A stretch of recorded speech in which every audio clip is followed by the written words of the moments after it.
Well, as Christians, it is very much in our human nature to wonder one question about Jesus. And that question is, what exactly did he look like? That is a question that has driven us crazy, it would seem, for the past 2,000 years. In fact, you can see from artistic depictions all the way from Mexico to Italy to Ethiopia to Japan, all over the world, people have given their very best attempt to depict Jesus of Nazareth. For instance, in 1514, a document was forged. Now, we didn't know that it was forged at the time, but it was later revealed to be forged, and it was allegedly written by Publius Lentulus, who was the Roman governor that succeeded Pontius Pilate. And so in his quote-unquote memory, he describes the appearance of Jesus with the following details. So he says that Jesus was tall, he had curly hair, it was parted in the middle, a large forehead, rosy cheeks and nose, symmetrical mouth, a trimmed beard, and best of all, blue eyes. But again, we know that this document was forged 15 years later, or sorry, not 15 years, 15 centuries, 1,500 years later, so we can't really trust the report. Not to mention, it sounds more like he's describing a European than he's describing a Middle Eastern man. So there's been that, for instance, but also there's been some that have pointed to the things like the Shroud of Turin. I'm sure you've heard of this before. It's a mysterious burial cloth that has the very distinctive impression of a dead man's face and body on it. And this first caught the attention of the church in the 1300s, and they were convinced that they had found the burial cloth of Jesus. And so there was much speculation about this for hundreds of years. But with developments in technology, especially in the 20th century, the cloth had been discovered that it was probably from the time that it was first noticed by the church, so the 1300s. So that doesn't shed much light on what Jesus looked like either. Now recently, and with the development of all sorts of incredible digital animation and all sorts of forensic technology in the 21st century, you have people like Richard Neve, who is a medical artist, and he used what's called forensic anthropology and computer programming to reconstruct the face of what a historical Middle Eastern, what a historical Semitic man would have looked like in that time period. And he used 3 different skulls from that time period, from males in the region that Jesus was from, to give us a guess at what Jesus may have looked like, or what people in his day may have looked like. And so even though some of the ethnic features are definitely more historically accurate, what's clear about this is that at best, the face supposedly of Jesus is pure speculation at best. Now, why do I bring all this up? Well, I'm convinced that people will always be fascinated by what exactly Jesus looked like.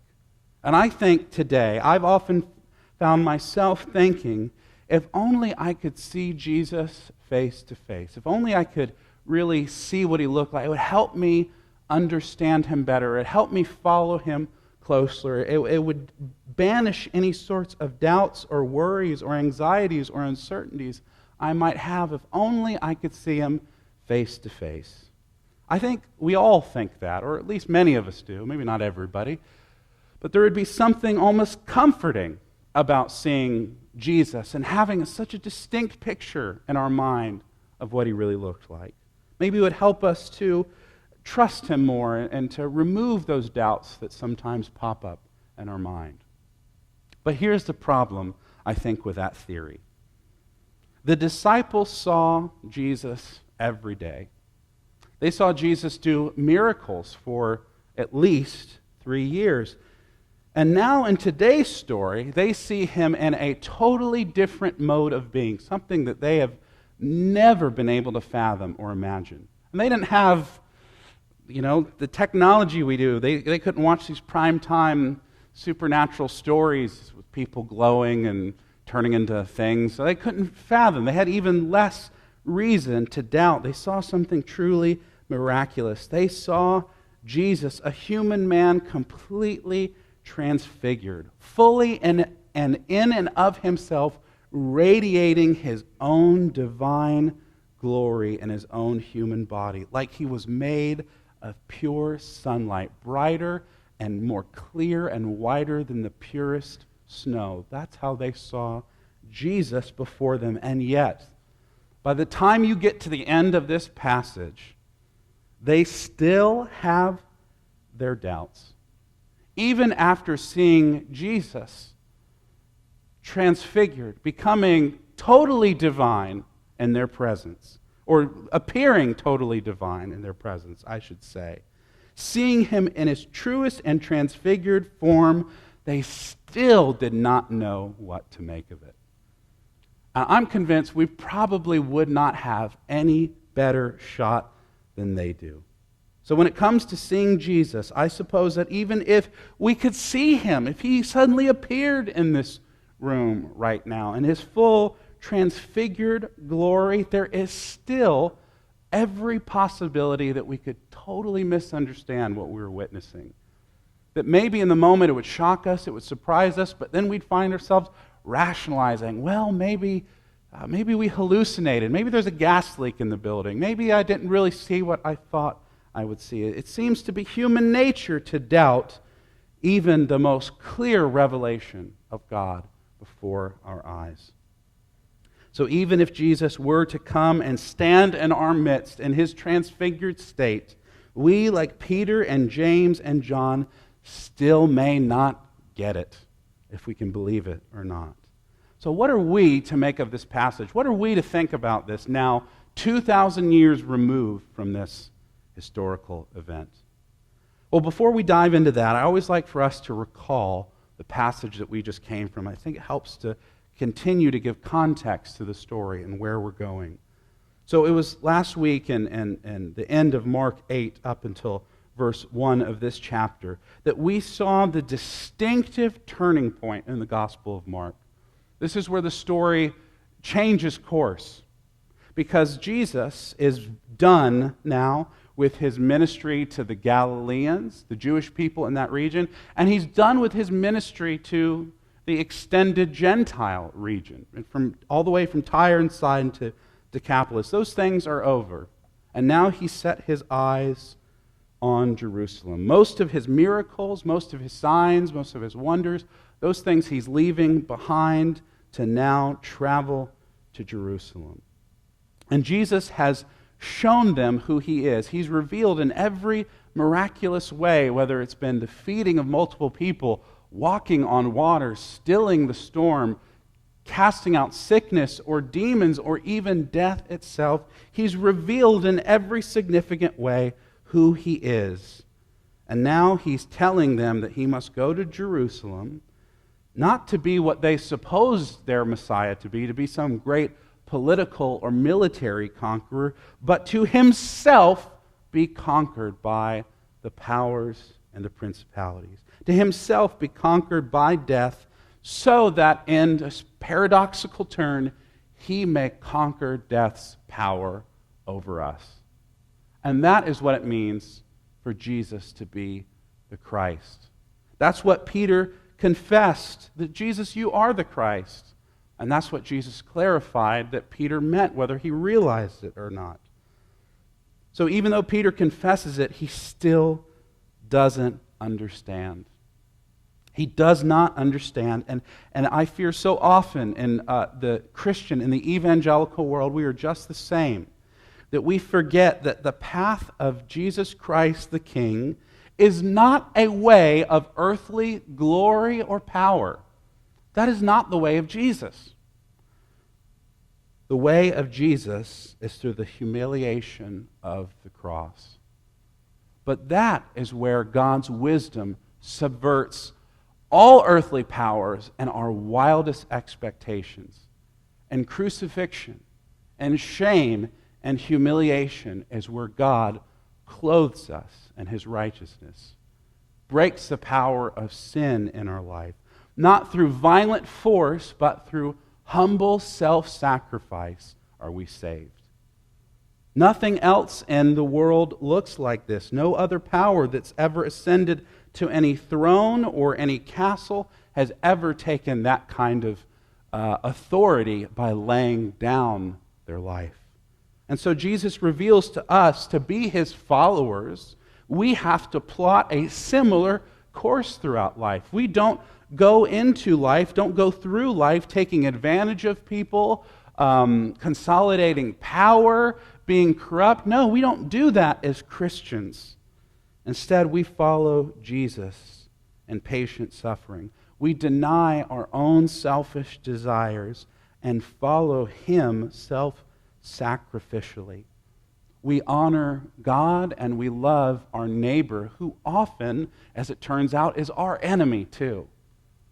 But although that path is difficult, it's impossible to do in our own human power. Although that path is difficult, it is ultimately the path that leads us to a glorious and unending life with God. The path to paradise is through the way of the cross. And so here in our passage this morning, we get a future glimpse of the glory that awaits. We get a sneak peek of our future with Christ, transfigured from the very ordinary to the glorious, from living in a sin-sick world to living in a resurrected and redeemed world. And for us and the disciples, we read in this passage that it has been 6 days since we've heard the command from Jesus' own lips to deny ourselves, to take up our cross, and to follow him. And now in verse 2, after that seemingly impossible command to lay down our lives, to march gratefully and humbly and willingly to our own demise, Jesus now does something amazing. He takes aside 3 leaders. We often see these names pop up in the Gospels. Peter and James and John, apparent, I guess, if there's a hierarchy in the disciples, these men sit at the top. And so he leads them up to a high mountain, just them, and leaving the rest of his disciples behind. And although he has just finished telling them, and anybody else who's willing to listen, that they can be guaranteed that if they follow him, that their mission in life will be to suffer, to be rejected, and to die, just like he will one day do. Although that's what he's just gotten finished telling them, he's now about to show them that that is not his, nor is it their final fate. And so, we read in verses 2 through 3, and he was transfigured before them, and his clothes became radiant, intensely white, as no one on earth could bleach them. So what is happening? How have we gone from this place where Jesus tells us to deny ourselves, to take up our cross, and now we're seeing this transformative, otherworldly, terrifying glory in our midst? Well, if you also notice, 2 people are there besides Jesus, not simply Peter, James, and John, but on one side we see Elijah, and on one side we see Moses. Men that have been not on this earth for a long, long, long time. What are they doing here? Well, first, before we get to that, let me ask you this. Do you remember a time in Israel's history where somebody else went up on a mountain to meet with God? Moses, right? In the very beginning of Israel's kind of founding as a real nation, when they've been brought out of slavery to Egypt, they've escaped their enemies by crossing through the Red Sea. The Lord has collapsed the waters of death on their Egyptian pursuers. And now he takes them into the wilderness at the foot of Sinai, and one man goes up to meet with God, to be given a constitution and a covenant, commandments for how to live in covenant and partnership with God. Well, that man, of course, was Moses. So there's a few interesting details about his story that remind us of what we're reading right here. So first, for instance, is the fact that Moses simply, he goes up on a mountain. Now, if you trace the story of the Bible, you see so many climactic experiences with God are between someone and them going up on a mountaintop to meet with him. Does that mean that God can only, is he bound by our geography? Can he only meet us from the mountaintop experience? Is that the only place where heaven comes close enough to earth? No. But I think that's a physical, earthly reminder that the summit of our highest planes, the summit of our highest locations here on earth is barely scratching the surface of God's infinite power. And so he shows them how much greater he is, not by meeting with them in swamps and valleys, but meeting with these people on mountaintop, showing his glory, his transcendence. So Jesus, too, like Moses, goes up on a mountain. And this is to signify that he is going to meet with God the Father. But another detail of Moses' story that might help us with this one is that when Moses then comes back down from that meeting, when he comes down from the mountain, you remember his face was radiating light where he had to veil it. It was, you can imagine, the terrifying sight of seeing somebody you know go disappear into the mountains for days. And there's clouds and thunder and fire in the hills, and it's almost like an apocalyptic scene. And then they start to come down the mountain, and then they turn a corner, and their face is beaming light, like when you accidentally put your iPhone in your pocket and it's still got the flashlight on. And it's a terrifying sight. So he has to veil that because he has been in the presence of God, and now even just glimpsing God's glory, he is now glowing and radiating from his own skin the presence of being with God. But here's the difference here. We read that Moses does that. He goes into the presence of God and is now reflecting God's glory.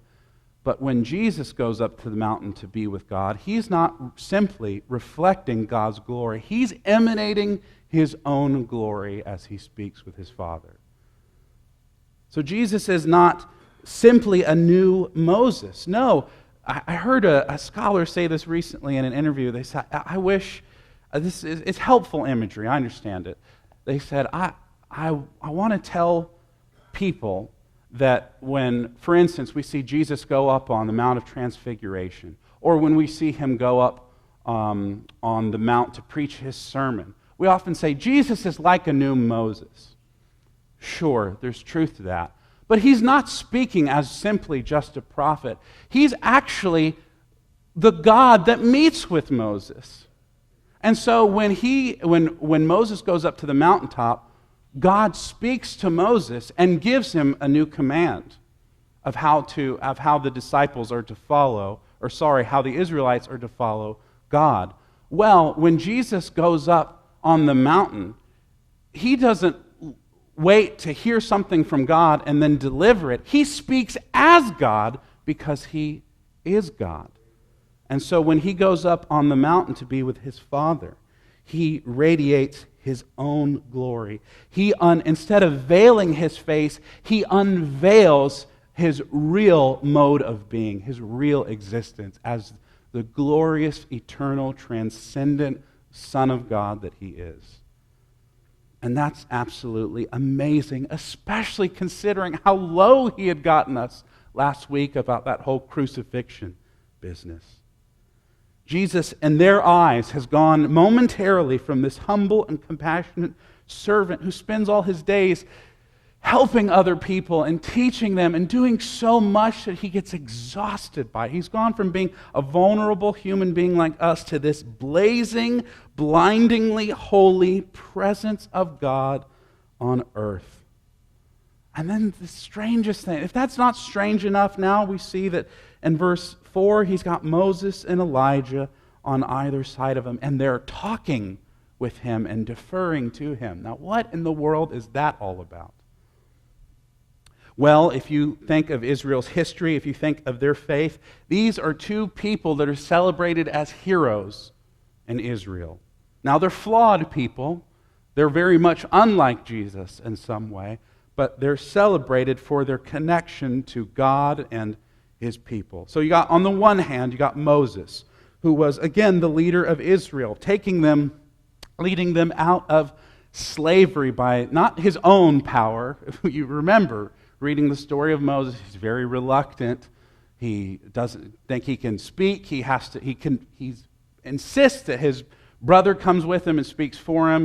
He's not very courageous often, but nevertheless, he's the leader of Israel, the leader of the Israelites out of Egyptian slavery and into this promised land. And then we also have Elijah, this great prophet who is sometimes very, after these climactic moments where he shows God's power, gets very down in the dumps and depressed and distrusts God. And yet we see ultimately his destiny was to be whisked away in some sort of cosmic flaming some cosmic flaming chariot into heaven to be with God. So there's two very interesting characters. But something I find even more interesting than just their personalities is that they seem to be the embodiments, the symbols, the mascots, if you will, of what Jesus and Luke's gospel refers to as the law and the prophets. So they represent these eras in Israel's history. They represent huge swaths of the Old Testament, beginning with the law and going all the way to the prophets. In other words, the entire scope of the Bible, everything it's ever said, everything it's ever meant, these men are the emblems of its beginning and its end. And throughout the Old Testament, we see their remarkable legacy as faithful servants of God. In Deuteronomy 34:10, it said that there is no prophet that's ever arisen quite like Moses in all of Israel's history. And then you flip over to Malachi, towards the end of in our English Bibles, that's the way we put Malachi at the end. The Hebrews don't put it there, but he is the last of the Old Testament prophets. And at the end of Malachi's story, he says that one like Elijah is prophesied to come again into Israel's history and then point towards the Lord and his awesome day of glory. And so here we have these two great men of Israel's history, and here they are talking to and submitting to and deferring to Jesus. That ought to indicate to Peter and James and John and to us how exactly we need to think of Jesus. If the law and the prophets are now bowing down to Jesus, that helps us to see what the law and the prophets have always maybe been about. But Peter is rightly terrified, and he makes the mistake of filling this holy silence with one of his famous harebrained schemes. He says in verses 5 and 6, "Rabbi, it is good that we're here. Let us make 3 tents, one for you, and one for Moses, and one for Elijah." Now, all throughout growing up, man, everybody loved to rag on Peter. You'll never find me, I don't think, making fun of Peter that much, because I feel like I would have been much worse than Peter. I think he does pretty good compared to me. But I don't think Peter is, as he's suggesting this, I don't think he's doing this in a way that's sort of blasphemous, like we like to represent. I think he's very misguided. But I think he's trying to do the best he can to faithfully respond to the fact that he is seeing something otherworldly and divine here. He's trying to show his reverence. He's trying to show his deference. Now, I think Peter is speaking hastily, and he's speaking out of fear, we read, and I think he's also speaking out of ignorance. But I don't think he's speaking out of irreverence. This impulsive suggestion to build tents for these 3 figures standing before them, I think, is a right inclination of his heart to realize he is standing in the presence of the divine. And when the divine is standing in the presence of Israel, it goes and lives in a tent and a tabernacle. And the word that he uses for tent is the same that's used in these ancient days for tabernacle. So in other words, he wants to build a tabernacle where the Lord himself came to rest and live with his people.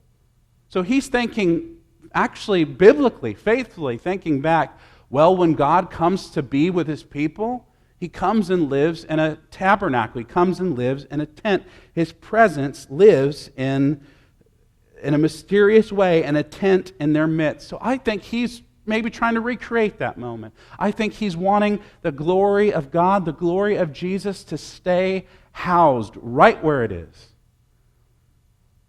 Who could blame Peter for simply wanting to keep the glory of God in his midst? I think when I think of it in that sense, I think it's a noble thing that he's wanting. Now again, he's misguided in how he speaks, but it's not a bad idea at all. It's one that just needs to be modified because Peter misunderstands, as we're all tempted to do, might I add, that he's tempted to think that the glory of God is somehow in Moses and it is in Elijah. But the reality that we see from the scene and what follows here is that the glory that is in his presence is coming only from God, and therefore it's coming only from Jesus. Now maybe Moses again is reflecting God's glory. Maybe Elijah is reflecting God's glory. But the reality is there's not any other person or any other place or any other object or any other experience that reveals to us the glory of God in our midst like Jesus of Nazareth reveals God's glory to us. Or as the author of Hebrew puts it in the beginning of his book, that Jesus is the radiance of the glory of God and also the exact human imprint of his nature. So, he is both the radiance of God and yet fully human, a human imprint of the nature of God. Now, Americans, whether we are church-going people or just broadly spiritual, in today's day and age, there's always this kind of fear I had growing up that, people would just become more and more atheistic. That has not been my experience with dealing with people in the world at all. Most people I know are deeply religious. When I worked at the Apple store in Birmingham, where a lot of people that are attracted to an experience like that are people that are very interested, tech savvy, people that love, just very materialistic things, making sure their house has all the nicest computers and sound systems. A lot of people are drawn to that experience. I get it. I have last night we had our Apple TV on. I was looking at my iPad. So I get the temptation of all that. But I was so surprised when working with these people, thinking that they would all be these sort of obnoxious Richard Dawkins-like new atheist types. I found that was not the case. Most of these people were very spiritual, very superstitious, consulting all sorts of horoscopes and the stars and looking for meaning and all these, very sage burning, old school pagans. It was kind of surprising to me. I think most people are very spiritual, actually. But the problem is with most people, whether they're very nice, religious, churchy people, or they're very vaguely pagan, heathen, mystical, spiritual, we all have the same problem of looking for God in all the wrong places. And I think that's what Peter's problem is in some sense here. And maybe even for the people that don't believe in God, they're looking for a God-like experience in all the wrong places. And so as we think of those in our extended families and our friends, we see that people are looking for God and another glass of whiskey, or maybe a syringe of some terrible substance. People are looking for God with that next credit card purchase or on yet another hour of HD television. People are looking for God in the arms of a lover or maybe in some position of corrupt power. And even if we set all those things as vain and carnal aside, at our best, that's what, when we look for God at our worst, that's what we look like. But at our best, when we look for God and our own wisdom, we try to find Him housed in religious buildings or bound to religious objects or in spiritual experiences or ideas. But the fact is, whether we're a churchy person that is very superstitious or we're kind of vaguely spiritual, materialistic, the problem with all of us is the same, is that we go looking to experience God everywhere except in the presence and glory of Jesus Christ of Nazareth.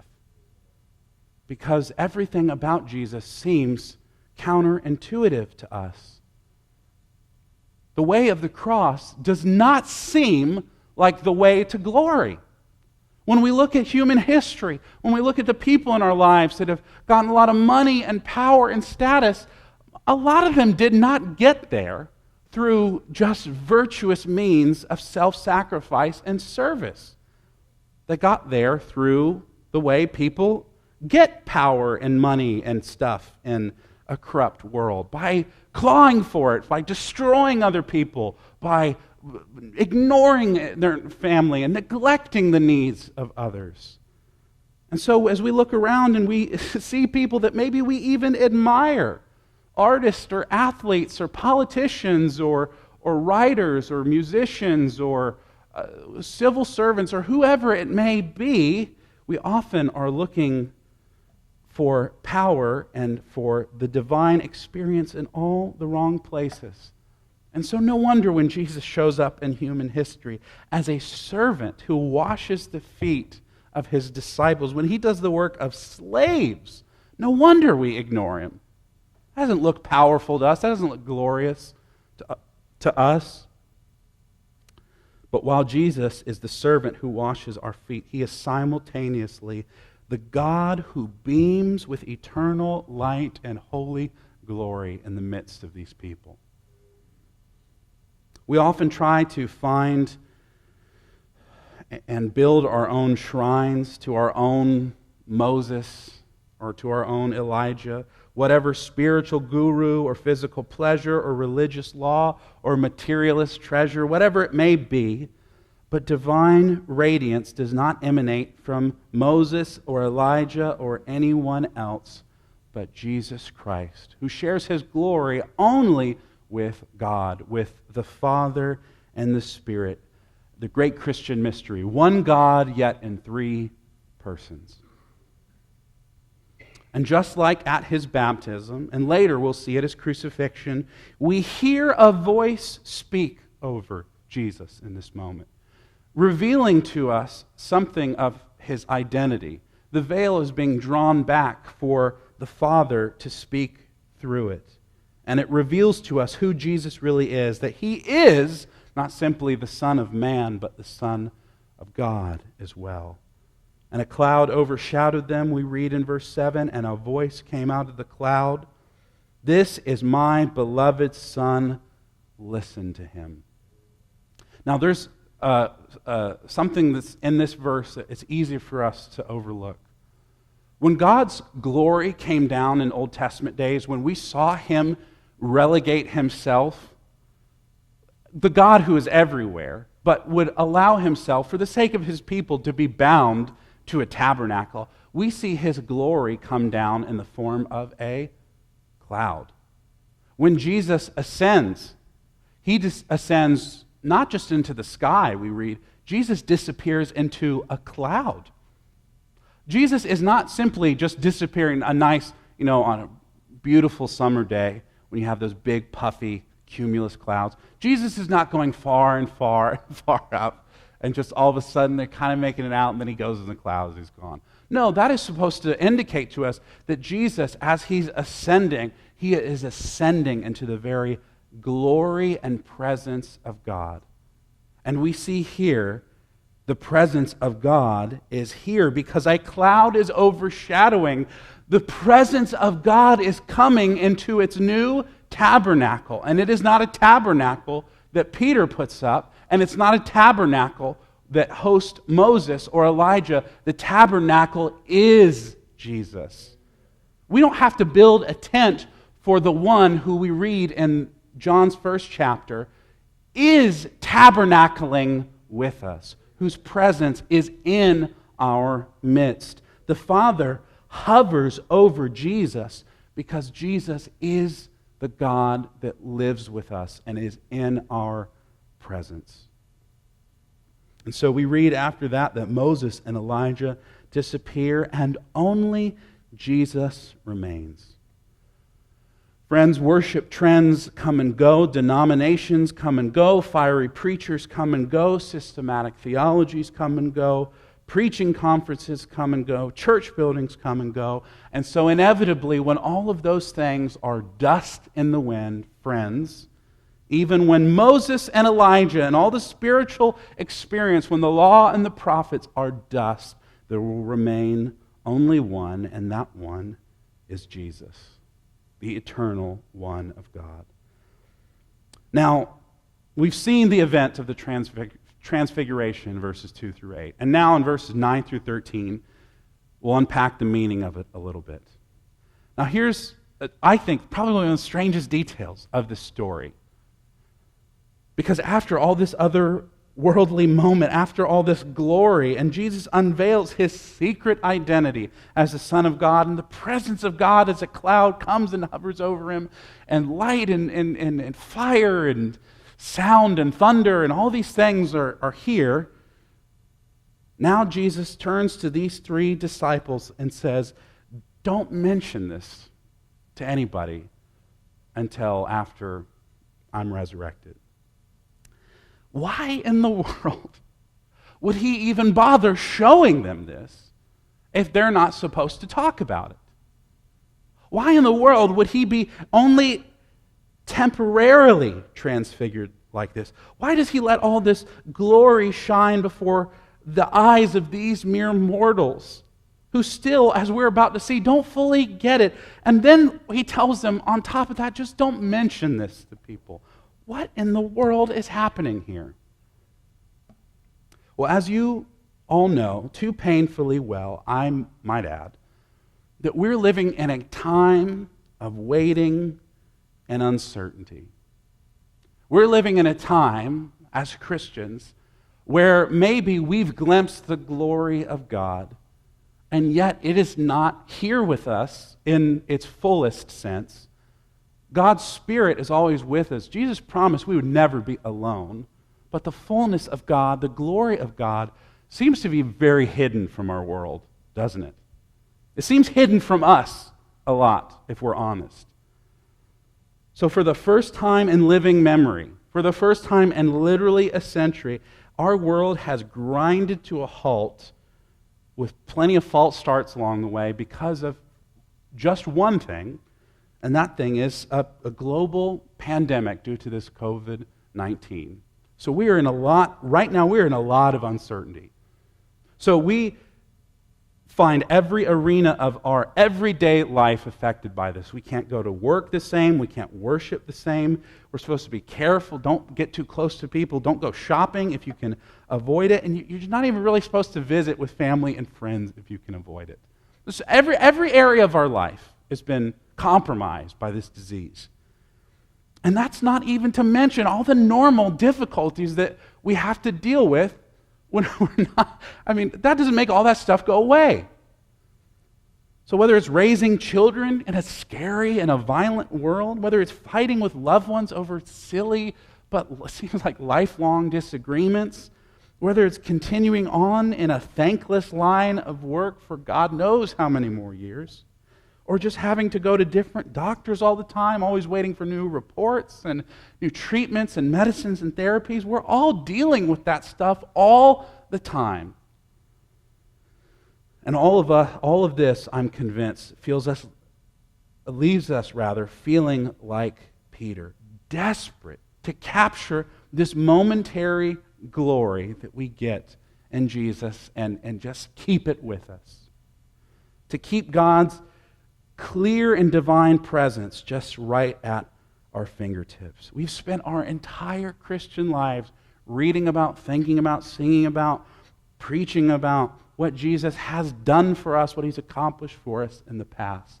And these days, I know many of us are praying that same Jesus, but not of the past, but of the future, would fulfill the prayer of our own church's name, that indeed he would Maranatha, that he would come back, Lord Jesus, that he would banish all things that make us weep, that he would take us away from all this sadness. It reminds me of a story that Pastor Larry Parsley recounts when a friend of his had a beautiful dream one evening where he was speaking with God face to face. He had his own Mount of Transfiguration moment where he was seeing the glory of God unveiled, or at least he was convinced. And so he asked the question that we all want to ask, we all wonder about. Why, Lord, is all this suffering? Why all the sickness? Why all the sorrow?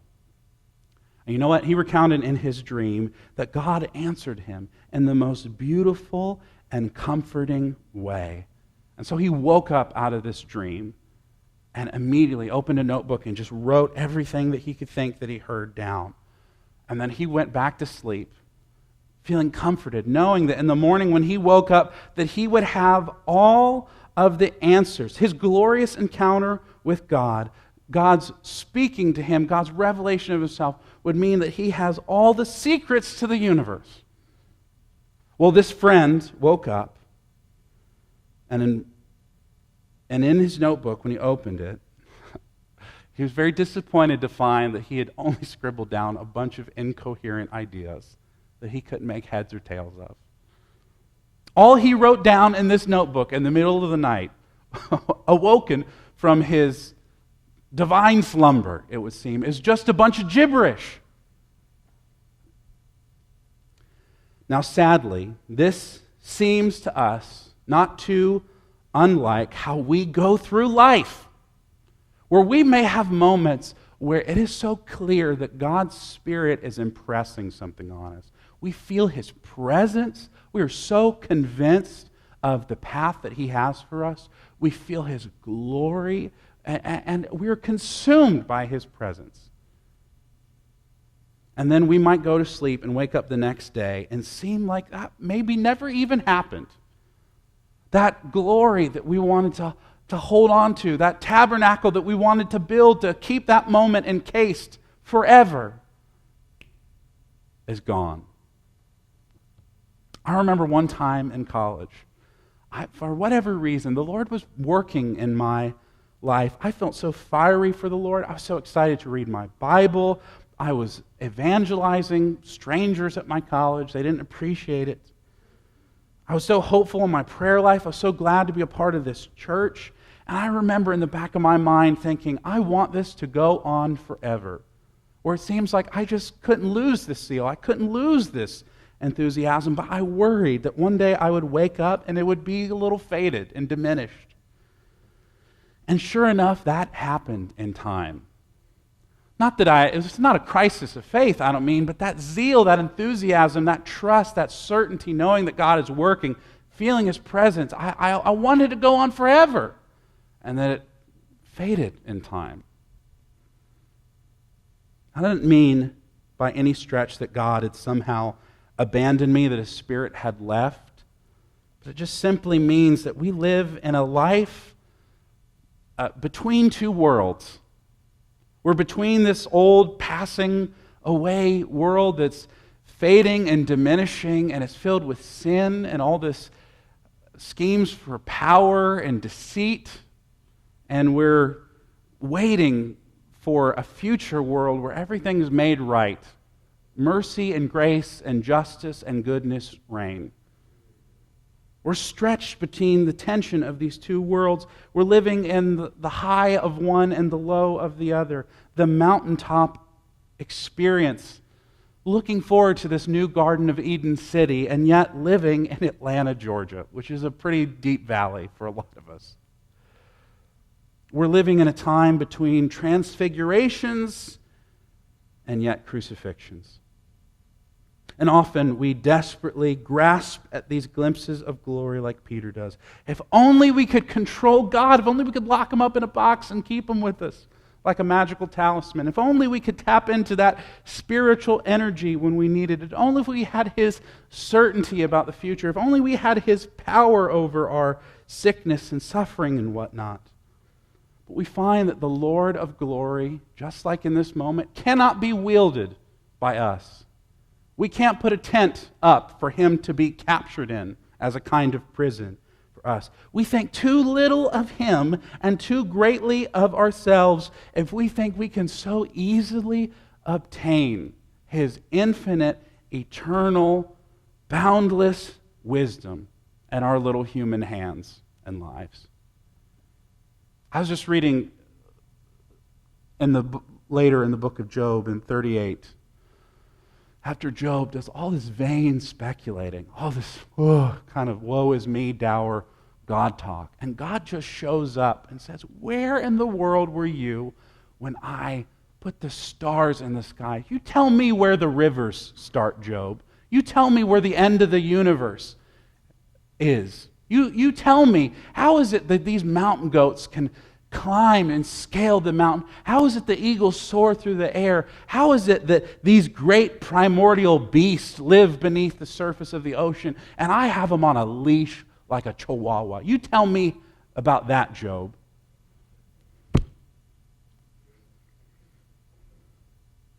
So often when we don't understand our suffering, when we don't understand our world, and we ask, God, show us your wisdom, he tells us, you couldn't handle my wisdom.